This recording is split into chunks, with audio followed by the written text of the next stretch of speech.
Chris Hassel joined by Jenny Dell. We're 4 weeks now exactly from the NFL kickoff. 2 preseason games tonight.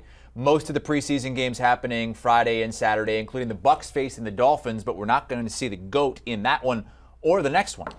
Yeah. News coming in today. Tom Brady was not at practice today for personal non-football reasons. We don't know what that is quite yet. He missed his second practice today in as many days, so he was out yesterday as well. Todd Bowles announcing that Brady will not be in the first preseason game or the second. So a lot of questions going on there. But again, it's preseason. And he doesn't play in many preseason games. No, not many. He may make an appearance on that August 27th game against the Colts. We will wait and see. So this is all going down at day 2 of joint practices with the Dolphins and the Buccaneers at the Advent Health Training Center. For the better part of the last 2 mornings, Dolphins offense and defense, they were working on adjacent fields, going head-to-head with the opposing units for the Bucs there. A perfect setup for their preseason opener, which is taking place on Saturday. All right, and taking it all in, we have our Josina Anderson at the training center. Now, anytime that Tom Brady is in the news, you know we are going to be talking about it. So Brady excused from his second practice in as many days. Todd Bowles calling it a personal non-football reason. What's the latest you're hearing? Well, very interesting. You know, the media out here watching the joint practice between the Bucs and the Dolphins, obviously noticing number 12, the guy with 7 Super Bowl rings, is not out here. And so quickly the word spread that Bucs head coach Todd Bowles would be talking about it after practice. And that's exactly what he did, going into the fact that he will be missing some time, 11 days to be precise. So just under 2 weeks, which is quite a bit of time as far as practices out here, obviously as the leader and QB1 for the Bucs. And I thought it was very interesting. One of my fellow media colleagues out here made a comment who covers the Bucs all the time, and she said, wow, she was very surprised not only that Todd Bowles talked about it, but how long he talked about it. And I think what stood out to me was the emphasis that Todd Bowles placed on the fact that this was discussed in advance, right, as to quell, you know, any talk that potentially could not only just come out of his absence, but when Todd Bowles found out. So I thought he thought that was very important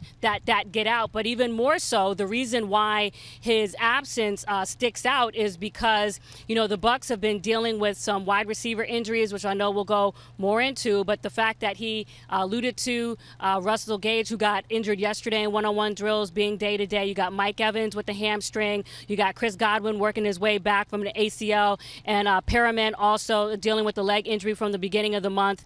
You know, this is somewhat delaying the connection with some of the newer wide receivers, in particular Julio Jones, who spoke today. Yeah, you just named a bunch of the players there. So obviously Brady not going to be in those first 2 preseason games, taking, you know, some time away from practice right now. But you just made a huge list of Bucs players that are missing out there. Can you update us on whatever you might have as far as how they're doing on the injury front? And really, how does this affect the continuity of the offense? Well, let's back up even before that a little bit, because the fact is that the Bucs and the Dolphins are having a joint practice, right? And one of the reasons why teams do that is so that they can replicate some of the physicality that you will be seeing in a regular season game. And the reason why that's even more important, because per the 2020 CBA, you remember that one of the modifications obviously was dropping one of the preseason games. So part of the reason why you're having the joint practice is to make that up. Now you couple that with Brady's absence, and then just to answer your question with the wide receivers, Russell Gage tweaking the back of his leg in one-on-one drills yesterday. Todd Bowles saying that he's day-to-day with the hamstring. You got Mike Evans last week, who got a hamstring tweak as well. A lot of these soft tissue injuries going around the league, particularly as these players have asked for less practice time in CBA, but that's another discussion as I digress. But then also you have Bashar Perriman, who got a leg injury. That's the way it's being categorized right now. That also happened, and they're dealing with that. And Godwin still working his way back to a full go after coming back from ACL surgery. And then you've got Julio Jones, who is trying to, I think, in very genius fashion with the Bucs, as far as when you think about the absence of Antonio Brown and Rob Gronkowski, having Julio Jones to come in here, and just as they're trying to get their chemistry going, now Tom Brady is gone. But the one thing I will say really quickly about Julio Jones, as I just went through that list of wide receivers, I think it's very brilliant for the Bucs to bring him in. And even though he's coming off of a career low 434 receiving yards from last year, one of the things that Todd Bowles Bowles says is that he is hoping that Julio Jones can kind of fill the gap of a Rob Gronkowski, especially his red zone production. Gronkowski having 13 touchdowns over 2 years. And in that same period, Julio Jones coming with 4. So I think he's going to be trying to get back to that typical red zone production that we've seen from Julio a la 2014, 2019, when he was averaging over 1,300 receiving yards. And so that's what you're hoping for out here. But got to get QB1 back out here immediately in respect to just those wide receiver injuries that I was just talking about.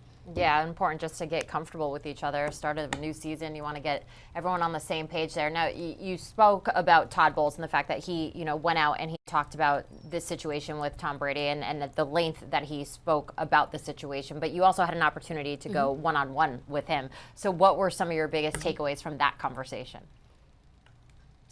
Well, I've been following Todd Bowles since he was the head coach of the Jets, and we talked about, just the difference in his head coaching stint, obviously, now with the Bucs and the difference. And, he was saying that there's less surprises because he feels like he has the answers to the test. And he still has that steel jaw, barely acting like he can crack a smile. But there's no doubt that his presence sets the tone out here and how he just kind of basically keeps everybody in that circumspect zone relative to the mood that I feel like he projects out on the field. We talked about the wide receiver injuries. He's saying that he's not concerned with them. All of those guys that I just mentioned, he said he's expecting to be back, obviously, in time for week 1. So that was something else that he mentioned.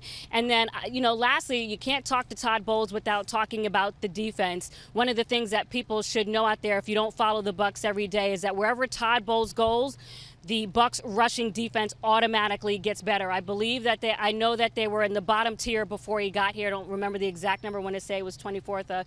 Forgetting it right now. But the point is that the year in which he came here as defensive coordinator, they became the first in run defense right after that. Last season, they finished 3rd. So we just talked about his stamp and the imprint that he puts on the run defense. And guys, when you think about the talent that this defense, I know we talk about the offense, but when you think about the talent that they have at linebacker between Shaq Barrett, Levante David, and Devin White on those boys, and then the guys they have up front in Vita V, I mean, that front is just really stout. So lastly, we just talked about the secondary and how he feels about that. Carlton Davis feeling like they can be the best secondary in the league this year, when that's been the area kind of youth and what have you. A lot of people been talking about the matchup between Tyreek Hill and Carlton Davis out here. So something to keep your eye on, as Bowles also ended the interview telling me that the goal is obviously to get back to the championship. That's always the goal, isn't it? An incredible defensive mind, definitely on his way there. Do you want a sports network that delivers everything that matters about the game? The highlights, the picks, the instant analysis, no yelling, no fake debates, no politics. Hit the subscribe button and never miss a moment.